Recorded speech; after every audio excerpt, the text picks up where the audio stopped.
Jersey Valley Dam was constructed in the center of Vernon County in 1969. The dam, once in place, created a 55-acre recreational lake. It's one of the few recreational structures in the county. In 2005, the DNR, because of leaks through the hillside and underneath the dam, asked the county to find a way to repair the structure. I recently took a tour with Vernon County Conservationist Kelly Jacobs, who explained the work going on at the dam to try and strengthen it. 2005. Okay. 2005 we had the manure runoff event that actually caused some leakage through the hillside to show up as running manure, and with that leakage we found the direct connection to the lake, which was suspected but never confirmed previously, and the lake was then subsequently drained down as a margin of safety based on a DNR order. So just to be clear, a lot of people get confused that the lake is empty now because of leakage, not because of the manure issue. Right. The leakage was the reason why the lake. Right. So the lake has been leaking almost since it was built. Right. Through the hillside here. Through the hillside, through any bedrock fractures that are found underneath and around our clay core of the dam. So really, this has been an ongoing issue with the DNR for years and years. They've been asking for some kind of repair here. Right. It just kind of came to a point where they said, "We're going to make you fix this." That's our red flag. We see the direct connection with the lake. This is a problem. We don't want the water running through the hillside to take the clay core of the dam with it. So we are going to order you to take down the lake as a margin of safety. Because the more the water leaks through the hillside, the weaker and weaker. The more the water leaks through the hillside, the more soil that goes with it. And the more soil that goes with it gets closer to our dam, more it becomes part of our dam, which is not a safe situation. So after 40 years of leaking through the hillside, they were very concerned. Very concerned. And gave you an order to fix. And we did receive the order back in 2005. Right. So, and subsequently came up with a number of different possible fixes, narrowed those down, came down to, I think, 3 fixes, and then county board decided to go with this option of, it was either basically take the dam out or fix it, and the cost was not that much different to fix it. Right, and the other third option was reduce the dam height. Right. And so with that reduction of the dam height, it would reduce the flood protection downstream, but it would meet NRCS standards, because their standards are quite a bit more intense than DNR's standards for their cost-sharing programs.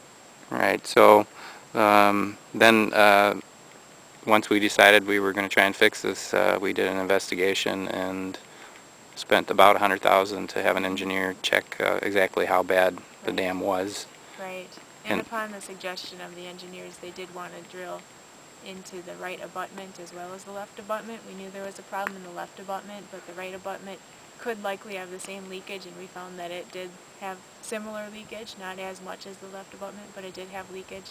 And then there was also leakage on the bedrock below the dam. So we're addressing all those areas. So the entire center line. Kind of the foundation of the dam, the rock that it sits on was in very bad shape. Right. And really, initially, the leakage was kind of over here on this hillside, kind of up around the corner there, right, and coming through the hill. So, maybe we can walk over here, and this work they're doing over here against the hillside is kind of an attempt to solidify that rock structure under there. Right. And the grouting plan actually does involve the 3 rows of grouting along the entire center line of the dam, but once you get to the abutments, there's this, what we call an abutment fan, and the fan itself, you can see the holes here, there are three, actually more than 3 rows, where they're actually doing at different angles to get that hillside secured with the grouting. So they actually drill down in, and when they tested to try and find where the leakiest parts were, and then they come up with a plan to drill in, right, and try to fill those fissures in the rock with grout by pumping grout in there. Right, and we're hoping that with all of these holes, they'll hit both the vertical fractures and the horizontal fractures in the bedrock. That's why they're at different angles. They are cased because the bedrock is so weak and falling apart. You can see that in the hillside a little bit. You can see some of the bedrock there, which just crumbles into sand as you're getting closer to the surface. So they actually had to case down quite a bit in order to address that issue. But yes, this will actually should intercept all the fractures that are causing the leakage near the dam. And with this, it's actually diverting the flow away from the dam core. So we're putting in 3 rows of drilling 3 rows of holes, pumping those with grout down the center of the dam, and hoping to divert that flow of water around the dam itself and around the hillside. Right. We don't want that water to get in contact with the dam's clay core and cause the leakage in soil taken with it that might result from that kind of contact. So keeping the water away from the dam is our biggest priority here, because we do know that there's fractures all over in the bedrock upstream of this structure. Right. So where we're at right now, they've drilled 1 row of holes across the dam, and they've got most of those filled. Right. And are hoping to get another row maybe started and finished before winter. Yep. And then if they don't get completed this fall, finishing up work in the spring. We're hoping that by this winter we'll have the entire dam center line rows done. The rows that are along the dam themselves. We're hoping that all that will be left for spring is the abutments themselves. Okay.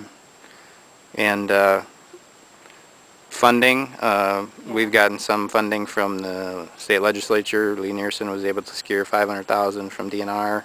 Got some more funding last year. Right. Where's that at right now? As far as funding goes for this structure specifically at Jersey Valley, we have $500,000 from the state earmark in the budget that Lee Nearson, like you said, has secured. That comes from the Knowles Nelson Stewardship Fund, which normally is not available for dam repair work, except in this budget earmark. They made that money available. In this project, we also have money from the Wisconsin Department of Commerce Community Development Block Grant Program, Emergency Allocation Program, EAP, I believe, is the abbreviation for the EAP program. The Community Development Block Grant Program has provided $4.03 million for dam repairs in the county. We're putting in an application for more funds from that program, but there's a substantial amount of that, to the tune of about 1.7 million going on this project. And then also we're hoping to do some work at Primer Dam and Rung Hollow Dam with those funds. Right. There's also some work we're going to be applying for habitat work here as well. Right, and you also will be doing some additional recreational projects here, improving the beach area, Yep. installing a pier, I believe. Yep. And you can see the staging areas right over there. They're going to be taken out when the construction is completed, and those will be diverted over to the beach area so we can reduce that slope and make it a safer swimming area for people with ropes and such to provide that safety mechanism. So hopefully we can make this a really great recreational resource in the end. Right. So overall cost of the project total? We're looking at, I don't have the number as well as Phil Hunter, our project manager, does, but it's right around the $2.3, $2.4 million mark. And overall, the rest of the dams in the county, we have another, of the 23 dams, most of those have some kind of work that need to be done, from either flood damage or just maintenance. You know, and some of them were minor issues that we were able to take care of, but I think unfunded projects, we have about $6.6 million unfunded that still needs to be done. We're using some of the CDBG money to take care of Rung Hollow, likely, and Primer Dam, likely. But yes, we are going to be needing some more funds to do some more repairs on more dams in the county to make sure that they're safe and stable. All right. Excellent. Thank you, Kelly. Thank you.